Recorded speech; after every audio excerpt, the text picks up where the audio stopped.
Puntahan natin ang pagpapatuloy ng Senate hearing sa Garcia plea bargain. Tinupad ni dating Military Budget Officer George Rabusa ang kanyang pangako na marami pa siyang pasabog kaugnay sa umunoy katiwalian sa AFP. Para sa update, may live report si Maricel Halili mula sa Senado.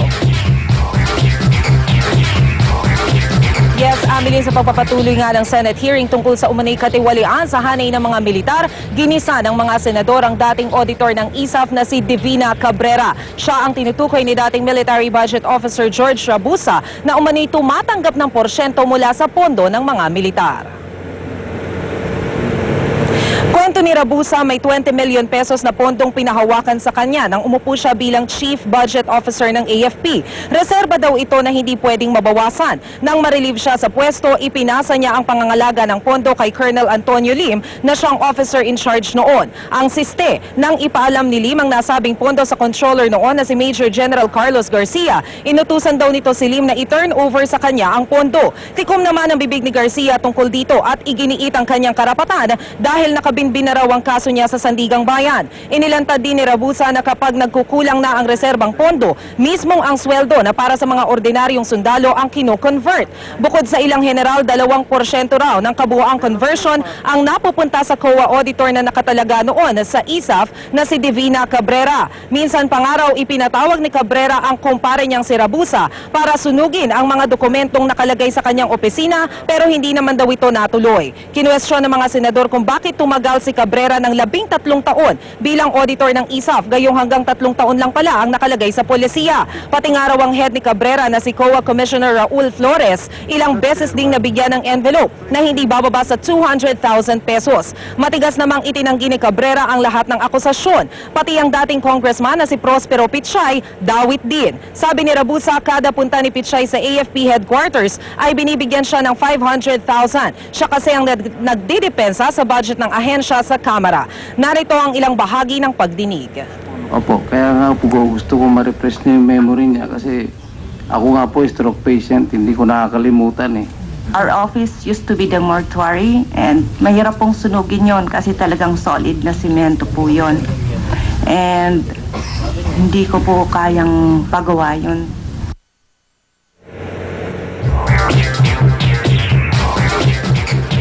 Rafi, Amelie, nandirito nga rin sa pagdinig sa Senado ang dating COA auditor na si Heidi Mendoza. Matatandaan natin na noong Huwebes ay hiniling niya sa Senado na wag na siyang papuntahin pa dito para tumistigo. Pero ang sabi niya kanina, minabuti niyang magpunta na rin dito sa Senate hearing matapos marinig ang ilang usap-usapan na binayaran daw siya para umatras sa pagtestigo. Rafi, Amelie? Salamat, Maricel Halili. Nagpahayag ng suporta ang grupong Akbayan sa mga whistleblower sa Senado gaya ni Heidi Mendoza at Lieutenant Colonel George Rabusa. Namigay din ng mga pito o whistle ang grupo. Simbolo raw ito ng hiling nilang pagbabago at aksyon mula sa gobyerno sa gitna ng naibulgar na anomalya sa AFP. Tinukoy din ng grupo ang reklamong impeachment laban kay Ombudsman Merceditas Gutierrez dahil daw sa paghawak niya sa kasong plunder ni dating AFP Controller Carlos Garcia. Issue ng carnapping. Eksklusibong nagsalita ang Police Colonel na si Rapolion Cauyan matapos madawit ang pangalan ng mga pulis sa mga umunoy protektor ng mga carnapper. Sa interview ng News 5, ikinuwento ni Cauyan kung bakit nakatakas ang magkapatid na Dominguez pati ang dalawang opisyal ng pulis na sinasabi niya ang totoong padrino ng mga carnapper. Narito ang report. Pagkaputok ng issue ng mga opisyal na protektor umano ng carnapping, agad nakatanggap ng timbre ang News 5. Gusto raw magsalita ni Colonel Napoleon Cauyan sa amin. Papunta tayo mga kapatid sa Mariveles, Bataan. Sasadyain po natin si Colonel Napoleon Cauyan. Pumutok ko kasi ang balita ngayong araw na si Colonel Cauyan ang siyang conduit ni General Boyce Rosales sa carnapping syndicate na Dominguez Brothers. Agad na nagsalita si Cauyan. Hindi raw si Rosales ang dapat pinupuntirya. I think it's a very irresponsible statement or report, ano? Wala namang issue si General Rosales. Ang alam ko lang nasa kanya ay yung red plate at saka isa yatang kotse. Pero kung si Rosales inabsuelto ni Kauyan. Diniin naman ni Kauyan ang ilang taga-HPG. 2009 daw nang mahuli ng Highway Patrol Group ang Dominguez Brothers sa Cavite. Dala raw nila ang Fortuner na kinanap umano sa anak ni Governor Chavit Singson. May laman daw ang kotse na 120,000 euros na ang karnapin nila Dominguez. Matatandaan na taong 2009 din nang pumutok ang skandalo ng Euro Generals. Sa kabila ng mabigat na ebidensya, pinakawalan daw ng HPG sina Dominguez. Sabi ni Kauyan, nagkabayaran daw ng malaki di umano. Alam sa buong Camp Crame, alam nga doon ng sila nagkakandak sila ng investigation bakit nakawala?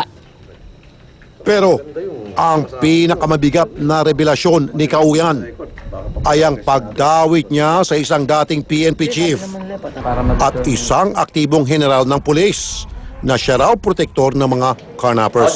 Binahinto ako sa interview sa media at ang sinabi sa akin na kapag ako nagpa-interview ulit, kakasuhan nila ako.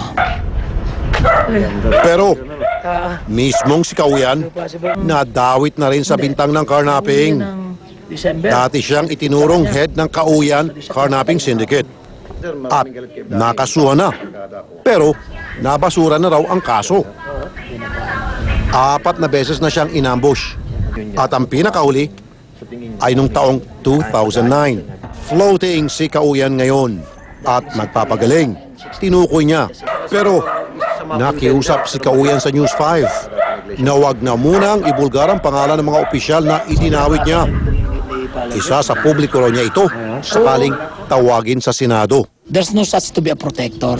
Nagiging protector lang yan kapag nahuli nila yung tao at binili yung kalayaan nila, doon na magsisimula yung nakahuli na proteksyonan yun. Ang buong istorya ng sinasabing sabwatan pati modus sa mga kinarnap na sasakyan. Abangan mamaya sa Aksyon Primetime. Itinanggi din ng DILG na nabigyan sila ng kopya ng report na umunoy dinidetalye ang sabuatan ng ilang opisyal ng PNP at mga sindikato ng carnapper. Ibalita mo, Eric Motas.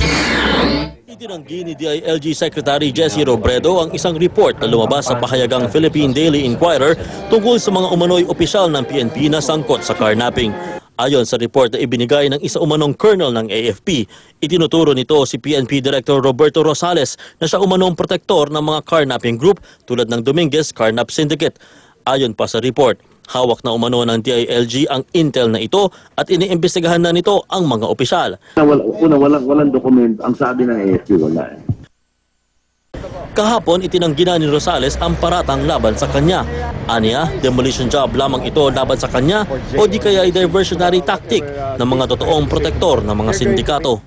Kasi nandito ang investigasyon If the syndicates now will be uncovered, no? Mag-surface na lahat kung sino mga nandyan. Sabi nila, let us take the hit off from them. Maglabas tayo ng isang pangalan.